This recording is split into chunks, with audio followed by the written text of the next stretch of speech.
Okay, good morning, everyone. This is British and American Culture, and I am Professor Sullivan. I am wearing an Oilers t-shirt. I know it's kind of informal, but I came directly from the Jumel Nongjiang, so this is what I'm wearing for now. I think you all understand because on Zoom, I've seen what students wear, so this is this is the uniform for today. I did want to mention something about this weekend. The pollution has been horrible, so I hope you enjoyed what is kind of good weather, but the air quality is terrible. I hope you were wearing your mask because now there's two reasons to wear a mask. One, the coronavirus, and two, to prevent breathing too much micro dust or fine dust, as we say in English. And there's yellow dust and sand and everything. It's a pretty toxic combination. So I hope you're enjoying your weekend, but that you're wearing your mask. Third reason to wear your mask. This is an interesting story. I know I'm off topic a little bit, but last night I played hockey. That's why I'm wearing this shirt, because of hockey. It's a hockey team logo. I was talking to one of my friends after playing hockey about ugly uniforms because we were tired, and he was trying to drive, so I took his phone and I asked Siri, the iPhone, AI algorithm. I asked her a question about a certain ugly uniform. So I said, "Hey Siri," and the response was, "Hi Jeremy." This is my friend's phone. I've never used it before, never touched it in my life, and I put it in front of my face without my mask on, and apparently the phone knew who I was. So third reason to wear your mask all the time is so that the cloud can't recognize you. All right? Okay, now let's get down to business here. We have a quiz this Friday, the 14th, and then we have a quiz the following week, and then the following week after that. 3 weeks in a row. It's going to be 4, 5, 6. So prepare yourself. I'm going to finish up chapter 4 today. I have to, so we'll see how long that takes, given my propensity for asides and tangents. But one thing I have to mention now is I'm going through your assignments. I'm about halfway done grading them. Some of them are excellent and some of them are not excellent. I'm probably sort of telling the wrong people here because the people who pay attention to the lecture probably did their homework properly. But nonetheless, if you want to get an A on your next assignment, because I'm going to tell you about that in a moment. If you want to get an A on this assignment, what you have to do is 1, follow the instructions, 2, explain yourself clearly with good enough grammar that I can understand your main point. You have to be descriptive and you have to write it yourself. If it looks like you've got all the information from a certain place, you should put a reference, right? I can tell the difference between your writing and somebody else's writing, but I can also tell the difference between in-depth information and sort of scattered analysis. So you're supposed to go and find information. I don't care where you find it, really. Wikipedia is not really a primary source. Wikipedia is a collection of information that is taken from other places. But you might not have access to those books. So it's okay to get your information, but you should write down that I got it from Wikipedia. If you copy from Wikipedia, that's not doing your homework. That's a 0. That's cheating. Okay? It has to be your writing. And it can't just be a summary of what is on Wikipedia. You have to think about why this stuff is significant yourself. I get lots of information from different sources, and in the back of the textbook, you can see where those sources came from, whether it's Encyclopedia Britannica, Wikipedia, or, primary sources like, you know, Arthur Herman's To Rule the Waves, or James Lawrence, The Rise and Fall of the British Empire. Those books provided a lot of information for me to make this book, so they have to be referenced. You have to do that. That demonstrates that you're doing more than just writing your homework without thinking deeply. It means that you're doing some sort of research. That's important. And that the research that you've done comes from credible sources, and that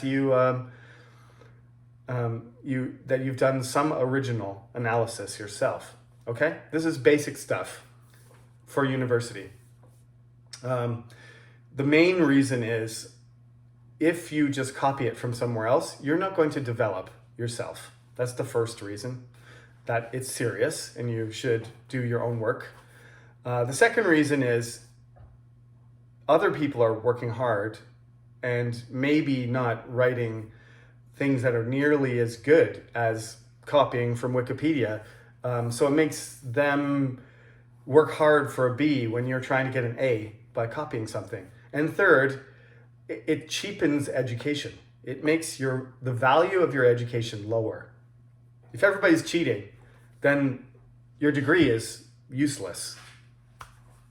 Yeah, so it's very important that you do your own work. And it's really important that you refer, like you document sources, okay? Even just one is fine. You just need one source. Just show me where you got the information. I can check it out. That's what I want you to do, okay? There were some A's and there were some F's so far. If you got an F, that's because you copied, you plagiarized. So you can't do that. The reason that I ask you to do these assignments is so that every semester there are students who do exchange programs, and or they go to another university, or they need a reference for a job, okay? If we don't do any assignments and you don't do your work, all I can say is that you got a good score on the midterm, and that, your final grade was an A.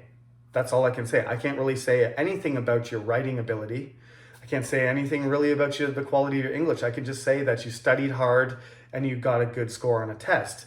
Now, in Korea, sometimes that's enough. A score on a test is enough. But if you're writing a reference letter, there's something they ask me to give you a reference. It should be somewhat personalized. And I should be able to say, well, they wrote about this on this topic, and it was very well done. It was very analyzed. It was very logical.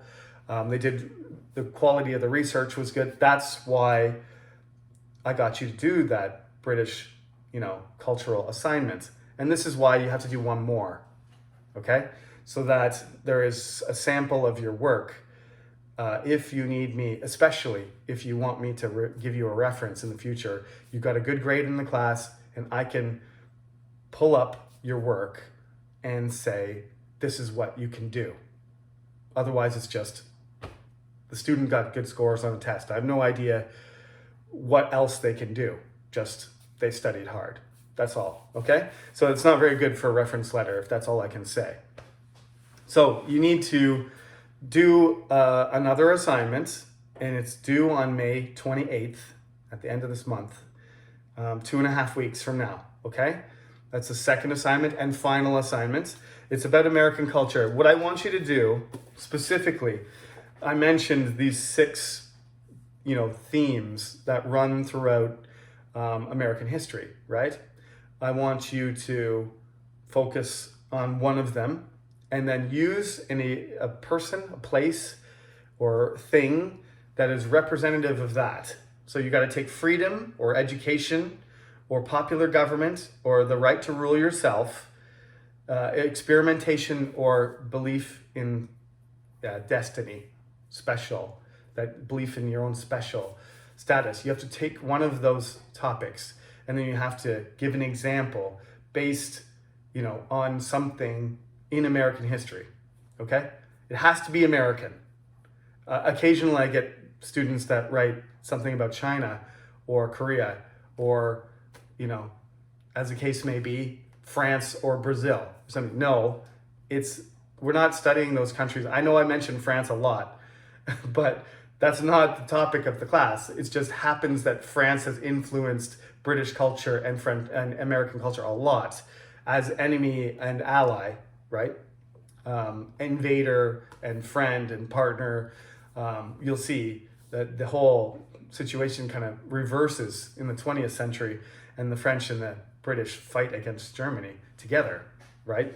Which they're traditional enemies. They've been fighting for 1,000 years, and then they not just make peace. They support each other pretty closely in trying to prevent Germany from taking over Europe. So anyway, it's got to be an American thing. It doesn't matter if it's from last year or from 400 years ago, but basically it has to be from at the very earliest Columbus forward to be American culture. Okay, so at the beginning of the book, remember in the introduction, I really skipped over a lot of the introduction. You're supposed to read it, but I didn't really test you or focus on it that much because it just cuts into the class too much in terms of time. But I mentioned on page 39 to 41 about social context, cultural context, and historical context. So you should read that again, and then you should pick one of the major themes of American culture that I told you about. And that's from a particular professor's lecture, and I'm not sure what his name is off the top of my head, but I've listened to his lectures, and he was the one who made that list. So I will put a reference at the bottom of the YouTube video so you can see where it's from. That's not an original idea, that's mine. It's something that an American history expert came up with. So I used his list. So take the theme, let's say education, and then talk about a person or a place or a thing. It could be food, it could be a flag, it could be a figure like Thomas Jefferson or George Washington, who we'll talk about today, or it can be an event. It doesn't matter, but you need to link cultural, social, and historical context, the theme, and the thing. That's the assignment. So I hope you listen to that. If you have any questions, you can email me as usual. Okay, so let's get into this. Finally, so the revolution, as I said, the Boston Massacre one thing led to another. It escalated, and then at Lexington and Concord, some British regulars went to Concord to destroy some ammunition and weapons. There was basically a building full of weapons that the colonists could use if they needed to defend themselves, to fight against the British. So they wanted to get rid of it. So they marched over to Concord and destroyed it. And when they did that, the Minutemen, Paul Revere, who's a famous American revolutionary, ran around getting everybody. The Minutemen were supposed to respond very quickly to any threat. So that's why they're called Minutemen, because it takes a minute for them to get ready, but more like 15 minutes. But they quickly get their guns and they try to resist the British, and they fail, and the weapons are destroyed. But all the way back to Boston, this British force of hundreds of British soldiers is being harassed by Minutemen. So they shoot at them, all the way back to Boston. So they march all the way back to Boston, and several hundred of the British soldiers are injured and killed. There's hundreds of casualties, and some of the Minutemen are also injured and killed. But this is the beginning of the violence, and the outbreak of war. So let's talk about Benjamin Franklin first. Benjamin Franklin's interesting because he really thought, like, he was a British loyalist initially, and he really thought there was a good chance that they could negotiate and work things out. And Benjamin Franklin was older than a lot of these people. Like Thomas Jefferson is like 30 years old. A lot of these revolutionaries and founding fathers are fairly young. George Washington is, middle age, but Benjamin Franklin is older. He's not in the same generation. So he's been a British citizen his whole life. And he's been sort of supportive of the general idea that things need to change. The relationship between America and the home country the mother country of the United Kingdom needs to change. But it doesn't need to happen right away. He's basically thinking that maybe over the next 100 years, the population of America is going to continue to grow.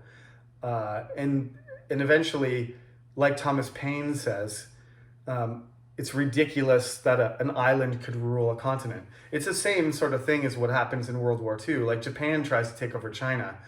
It was never going to work. Everybody knew that. The Japanese had some sort of, dream of military conquest. And I mean, the British Empire is a weird thing. As we've discussed, England was never really a large, populous place. It shouldn't really be ruling anywhere. It shouldn't certainly be ruling India. America makes sense because the population is low and it's a colony that's, it's been colonized. But like India has a population that's 20 times larger than England.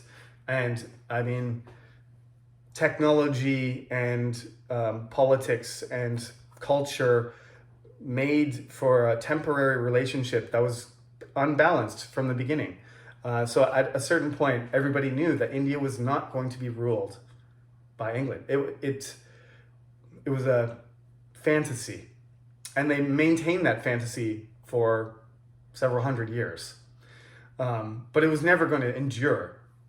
And the same thing happened with Japan and China, and somewhat to a certain extent Korea, although China was never going to let Japan occupy Korea permanently. We all, I think, recognize that was not going to happen. But then when Japan directly invaded China and started to try and take over China, which huge population and history and culture and technology and capability and geography, everything was against England keeping control of the United States, just like Japan never asserted its control at all over China, especially because China had existed for thousands of years. In this case, though, there needed to be sort of a soft landing. That's what, we'll talk about this later. When the British Empire dissolves, independence is achieved in India, but it's still part of the Commonwealth, and there's still a relationship between them. Even though there's a violent revolution in the United States, there is a special relationship between the United States, which that's what they will call it in the 20th century, that they still have a cultural, historical, social connection to the mother country that developed. They are British. And Benjamin Franklin recognized all these things. So he thought, let's figure this out, and gradually America will become independent. Like, not in my lifetime. He was like, when I'm dead, and a few generations later, surely the population is going to be 3 times bigger than the United Kingdom, and it'll become independent naturally. That's what his idea was. So he was willing to keep everything in the box until the box was about to explode. But the box exploded much sooner than he imagined. So he was actually the most famous. Benjamin Franklin's a fascinating person. He's obviously a genius, right? No doubt he was more capable than the most capable. He was a good writer. He was a businessman. He was a politician. He was multilingual. He was a scientist. Benjamin Franklin is the type of person that if he's in your class, in high school, you might be jealous of this guy because he's just good at everything. I actually don't know if he was a good athlete. I would just consider that. If he was a good athlete too, he wasn't particularly handsome, but who cares? He was good at everything. And he's one of the he was the most famous American at the time. He was the most famous, the most respected. So he was sent to the United Kingdom to represent the colonies. And really what they wanted was representation, right?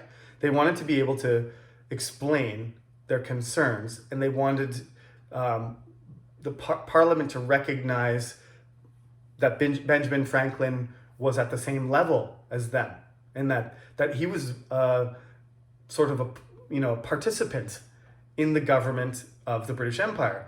But when he got there, and he was amazed at all the people that he saw, there was all these famous lords and ladies, and he was he was a scientist who had been respected, connected to the Royal Society, that Isaac Newton was a member of and everything. So he was familiar with these people, and he went into Parliament, and all these legends basically are there, and he's amazed, he's impressed, and what happens is they just treat him like dirt. Which, although he's impressed and he's, amazed by the presence of all these great people, he has integrity, and he can speak multiple languages, and he's a scientist, and he's a businessman, and he's a politician, and he's a famous writer. He's into medicine and everything. He's a genius, and they treat him like a colonist. They treat him like a second-class citizen. And they yell at him and chastise him, for the Boston Tea Party and all of the, behavior of the colonies for the last 10 years. And he apparently didn't say anything. He just took it for an hour, and then he left. He went back to the United States, and he changed his mind. So that was a huge mistake. If they had treated him with respect, if they had got Benjamin Franklin on their side, he would have gone back to the colonies, and through his own reputation, he might have swung a public opinion back towards, some sort of compromise.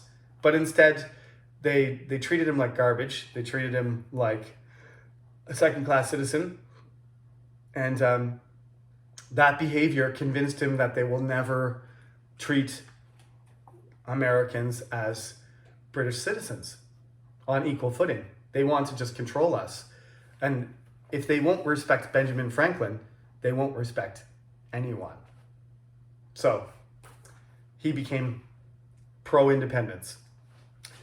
There's a whole bunch of really, really dumb things that are done by various people.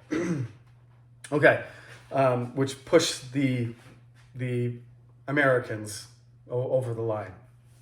Now, George Washington is next. Now, George Washington is like an American superhero. I know Captain America is probably the one you're familiar with, but George Washington is the Yi Sun-shin of America, right? He's Sejong and Yi Sun-shin combined. Okay, America doesn't have as long a history as Korea or Great Britain. So George Washington is the embodiment of American, integrity and reputation. He was a very proud man, though. He took himself very seriously. He was not an everyday person. He was one of the wealthiest people in the United States, in the colonies. Okay, so we took a little break there. I had a coughing fit, so I had to pause the recording. So this is part 2. I'm just going to stick them together. No fancy editing or anything, so let's just keep going. I was talking about George Washington, And you have to separate the man from the myth. That's the thing. The same thing about anybody. Julius Caesar, Napoleon, Yi Sun Shin, George Washington. He was a human being. He had faults. The famous expression, one of the many famous expressions that the people remember about George Washington is that he never told a lie. Okay? Now listen carefully. There's going to be a question on the quiz. It's going to be related to this. He told lies. Okay? It's a myth.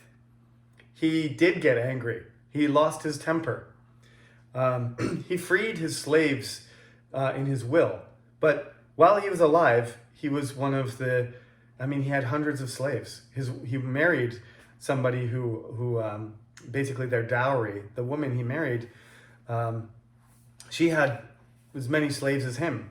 And so combined, there were hundreds of slaves working on his land in Virginia. A lot of these people are from Virginia.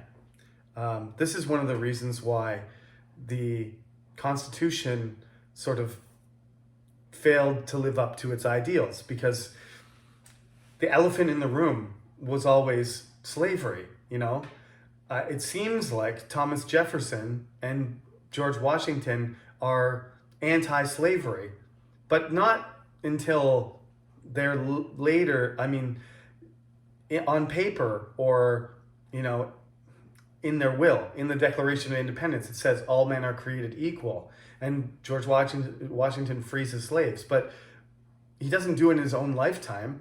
His financial situation depends. Thomas Jefferson had 100 slaves as well, and that's where he got his prosperity, right? Whatever happened to life, right? Liberty and the pursuit of happiness. Well, that's only for part of the population, apparently. So, George Washington, what he was relentless. He was organized, and he was charismatic, and he was brave. He was the type of person that people like to fight for, right?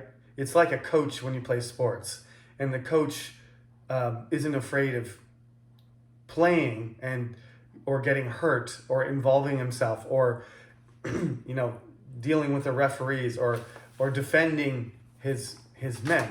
Now, the thing about the early United States is that they didn't have any money. They refused to pay taxes. After the revolution is over, the irony is that the colonists are going to pay way more taxes than the British ever asked them to pay. Even when they did the Stamp Act and the Sugar Act and the Tea Act, that amount of tax is a fraction of what they're going to be taxed by their own government. Okay? The tax thing is always an issue. So they have to pay the soldiers, and the soldiers don't get paid. They don't have good equipment. They don't, they're not provided with a lot of the things that the British have, because the federal government doesn't really exist yet. There's a Continental Congress. There's a kind of a group of representatives from the colonies, and they're just kind of, George Washington is the only thing keeping this thing going, If he wasn't there, to inspire the soldiers to fight, even though they were sometimes hungry, always underpaid or paid late, and that what are they fighting for here? The rich people's freedom, mostly. Certainly the slaves aren't going to benefit from this. It's not going to, free the slaves in any way if the Americans and the natives are against it, because they know that once the colonists don't have the parliament and the British government to restrain them, they're going to just take the land, take what they want without really being moderated by any, supervision or oversight from their own government. So George Washington, despite all the negatives in the background, is able to inspire these soldiers to fight and continue fighting, even though they're losing. At the beginning of the war, the British almost win multiple times. And then he survives and escapes and spends winter in Valley Forge.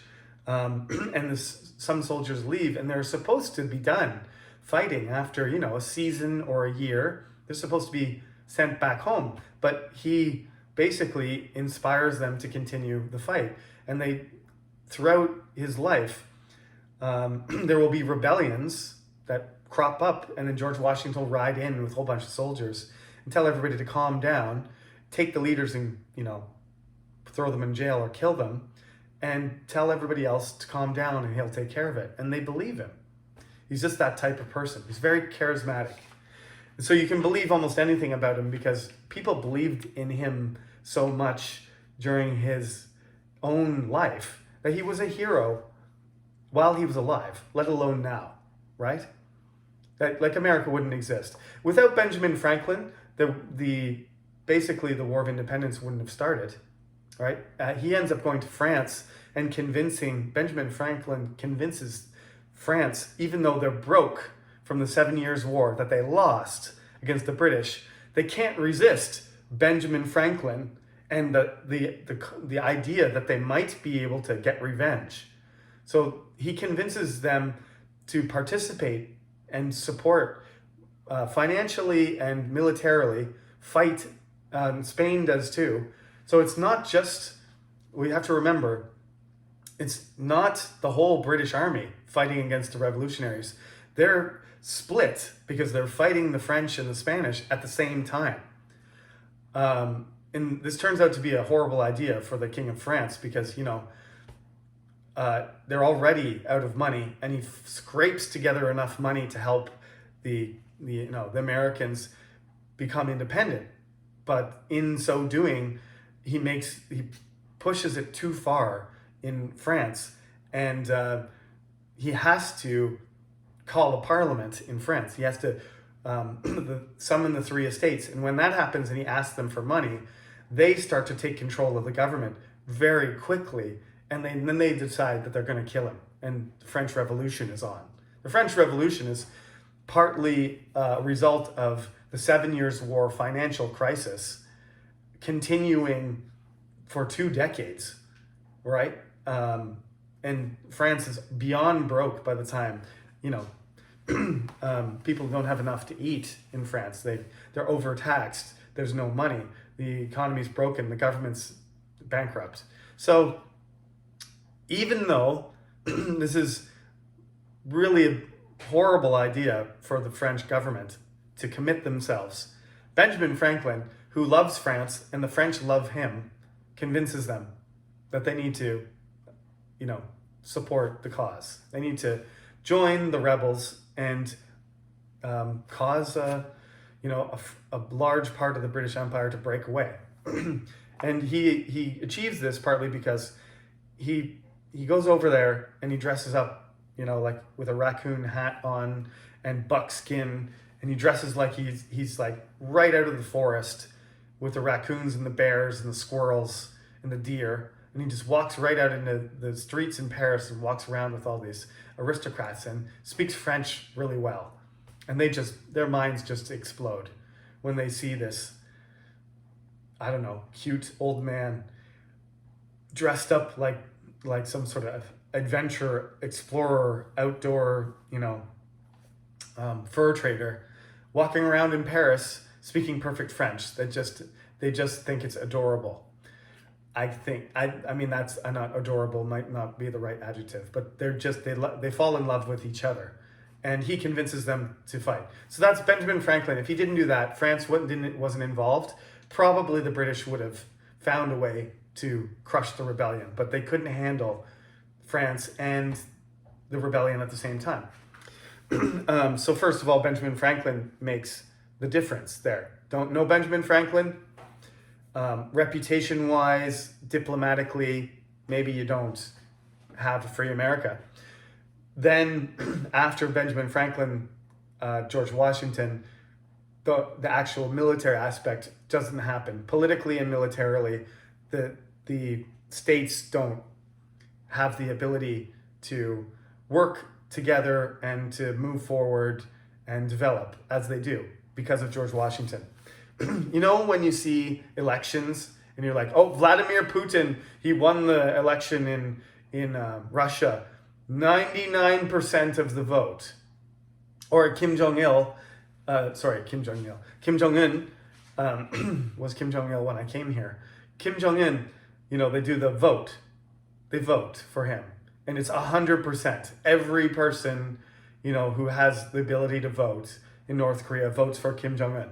They vote that way because if you don't, you know what happens. But in America, that's what happens because people just can't imagine anybody else being president. It's not because George Washington's going to execute them or shoot them if they don't vote for him. It's because he's so huge, he's so respected that everybody votes for him. The Electoral College votes for him 100%.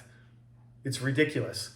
And then he's president for 4 years, and then they beg him to do it again, and everybody votes for him again. He never got any votes. Nobody else ever got any votes. When George Washington ran for president, he got every single vote. That's an indication of how important he was.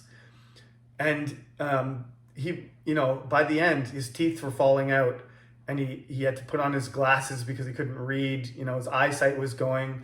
And they still wanted him to be president again. He was like, no, I got to go to retire at my farm, Mount Vernon in Virginia. And he left after. And the two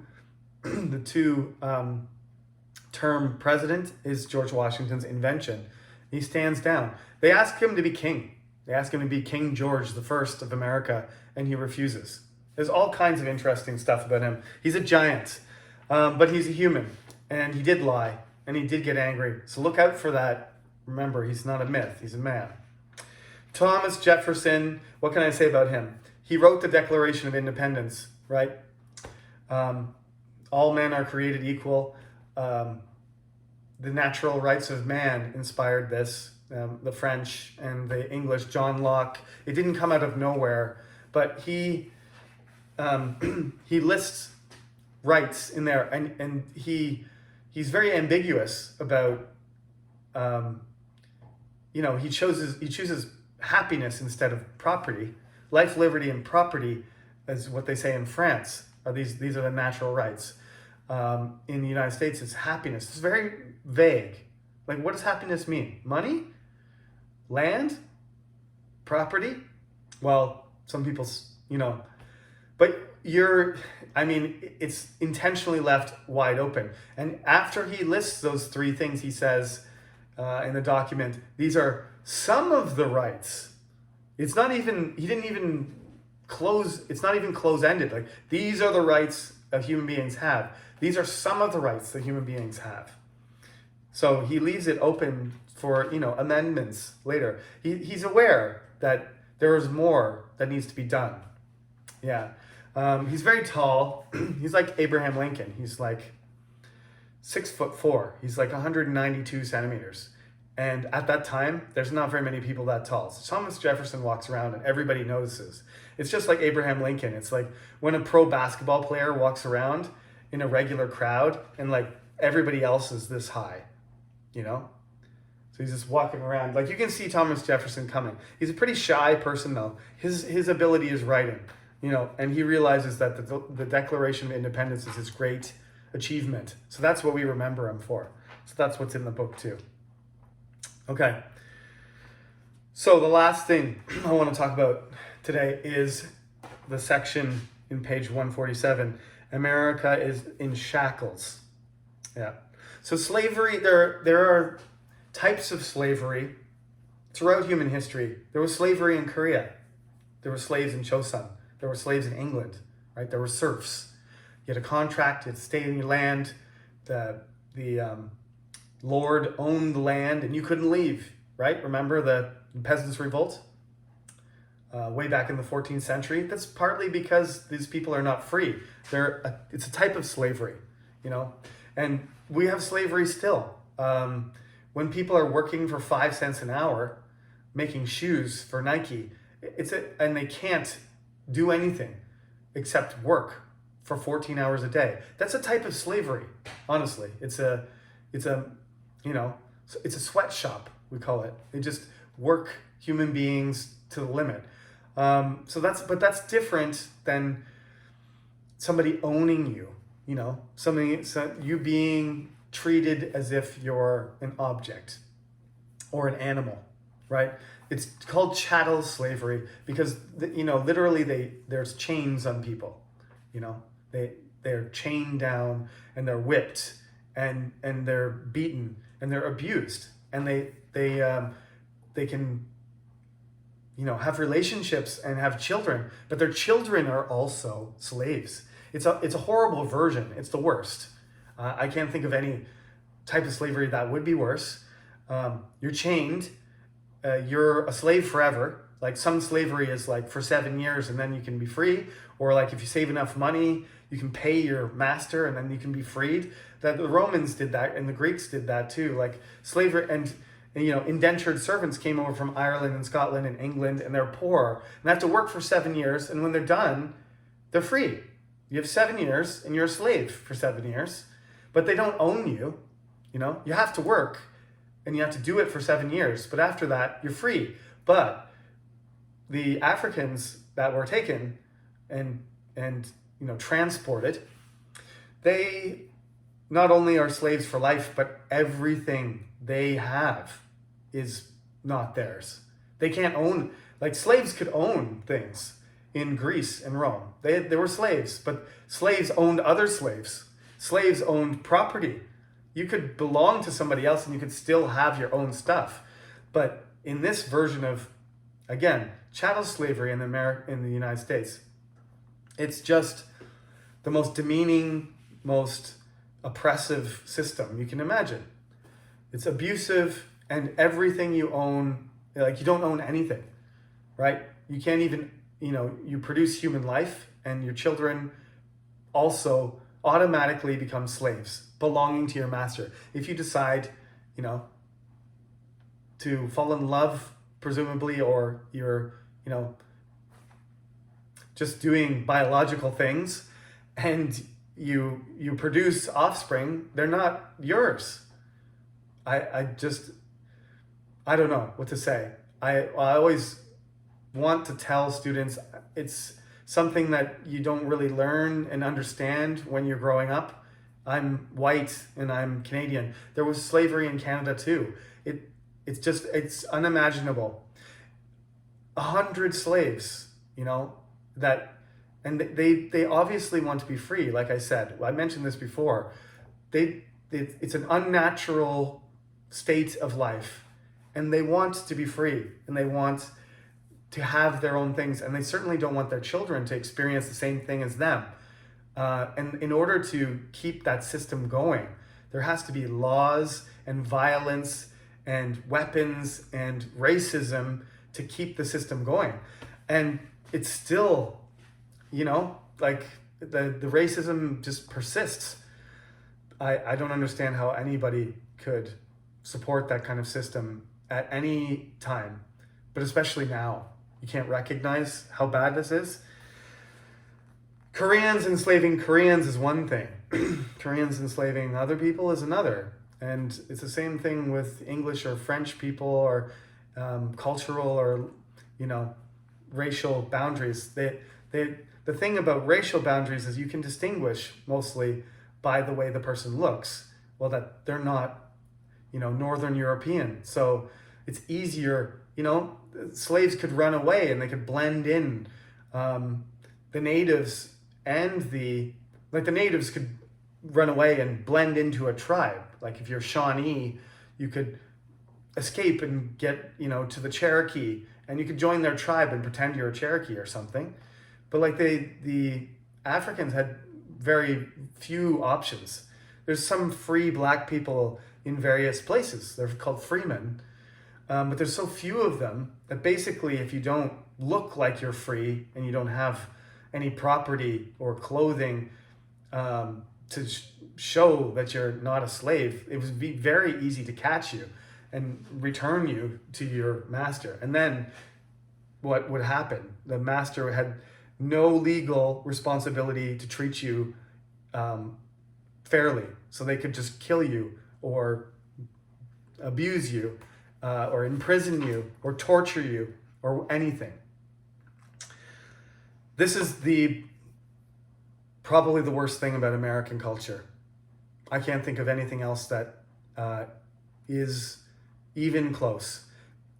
Bad things have happened in every country, but this is something that started in 1620 and wasn't really, I mean, the clothing and the treatment and everything and the possibility of being free existed at the beginning. But by the 17th century, there are tens of, not yet, I shouldn't say that, there are hundreds. And by the time 1776 rolls around, 150 years of slavery have already occurred, and it's become more and more oppressive and more restrictive. So now, like during the revolutionary period, is when the conditions get so bad that some people start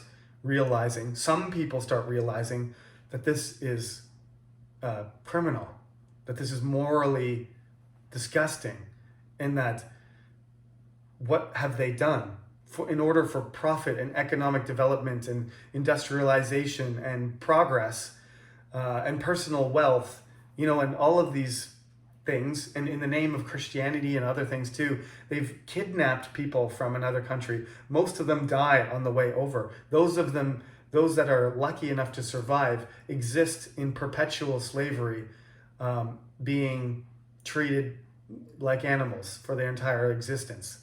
And they don't want to go back to Africa. They want to live in America. They're American. They're African American. And so this problem has developed from the 18th century, early 18th century. The numbers have increased. It's a lot of, there's not enough workers. And the easiest, most profitable thing to do for multiple reasons, because Africans are more resistant to disease, and because of racism and discrimination between what people look like, it's easier to pay a lot of money for a slave because it's a lot of money to invest, but to keep them forever, that's the source of labor. That sometimes people say, African American slaves built America. America is built on the, wealth and industry of slavery. So we'll have to talk about this more when we talk about the American Civil War, because this problem's not going to go away. It's going to create extremely vicious, bloody conflict between the North and the South, and then that'll run its course. And there'll be laws there'll be the Emancipation Proclamation, and slavery will be abolished. It's called abolition, and the people that support it are called abolitionists. But as you know, people find ways to continue to discriminate between white people and black people, and it's still happening today. So that's why this is so important for you to know. One more thing about the African American situation. It was called the Triangle Trade because mostly from England, Liverpool in particular, the English, the Portuguese, the Spanish, the French, all the European, imperial colonial powers transported slaves and used slaves, purchased them and sold them. They treated them like property and commodities. So manufactured goods would be produced in England. They would take those manufactured goods, primarily, cloth and metal, tools and weapons, take it to Africa and trade. Often there would be wars between African tribes, naturally, and to get the upper hand, an African tribe would trade with Europeans to get, advanced, manufactured goods to help them get stronger than their opponent. And then they would kidnap they would fight, and then they would imprison, capture, kidnap people from another tribe, and then sell them as trade for these goods. And that would perpetuate a vicious cycle. The more you trade, the more powerful your tribe would become, and the more slaves you could capture, the more prisoners you would have to trade. And then they would pack as many people, literally fish in sardines in a can, as we would say, there's no space between these people. They just put as many people in these ships as possible and chain them to their positions. And then they would take them across the ocean, unload the survivors, because lots of them died from disease and the terrible conditions that they stayed in. It was just disgusting. And drop them off, pick up tobacco, cotton, and other resources that were being produced in the United States, take those resources back to England, drop them off where they would be manufactured in various places, and mostly Liverpool is the famous corner of the triangle.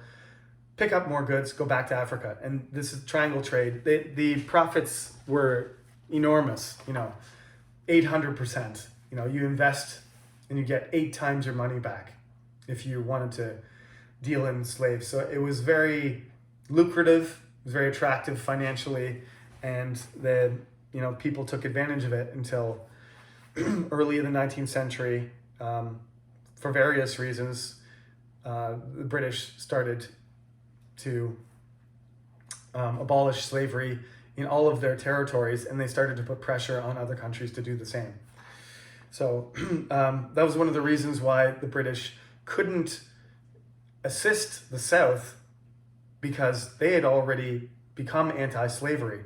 And that was one of the things that kept them out of the Civil War, was that Great Britain had already taken an anti-slavery stance and ruled in favor of, slavery being illegal. Okay, that's it. I know that was a long one, and there was 2 parts. I'm going to just glue them together. So this is going to be one of the longest lectures of the semester. But I did, give you some information about the assignment at the beginning, and we finished chapter 4. So see you on Friday at 10 a.m. You know the drill. It's a short quiz. It has to be. I can't give you time to look up things and do research. It's a quiz. You're supposed to prepare for it.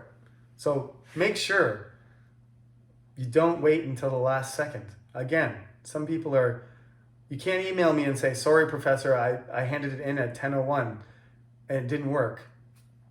That's your fault. Hand it in at 10:09, right? You got to do it a minute early just to be safe. Don't waste, don't cut it too close. Unfortunately, a few people did that on the midterm. There's nothing really I can do about that, okay? So good luck on the quizzes. Remember, hand them in safely, at least 30 seconds before, so you don't end up with a problem, okay?